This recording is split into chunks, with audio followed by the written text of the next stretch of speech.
नमस्कार मित्रांनो, जय महाराष्ट्र. महाराष्ट्राच्या राजकारणातून सर्वात मोठी राजकीय घडामोड जाणून घेत संपूर्ण अपडेट. तत्पूर्वी चॅनलला नवीन असाल तर चॅनलला सबस्क्राईब करा आणि बेल आयकॉन नक्की प्रेस करा.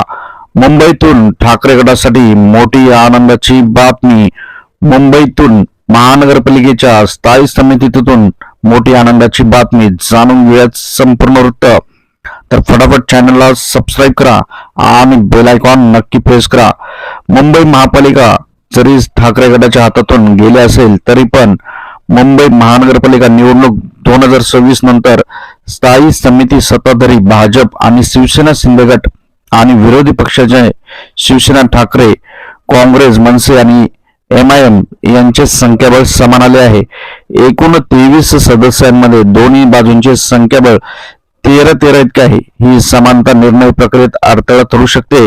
इतर समित्यांमध्ये वितरण पाहता पक्षांचे प्रतिनिधित्व वैविध्यपूर्ण ठरू शकते, कारण या समितीचा भरपूर मोठा फायदा असतो. कारण स्थायी समितीमध्ये महापालिकेचे जे काही निर्णय असतात त्याच्यावरच शिक्कामोर्तब होत असतो. अर्थसंकल्पीय मंजुरी, मोठे प्रस्ताव, धोरणात्मक निर्णय अशा प्रत्येक टप्प्यावर विरोधकांची भूमिका आता निर्णायक ठरण्याची शक्यता व्यक्त करण्यात येत आहे.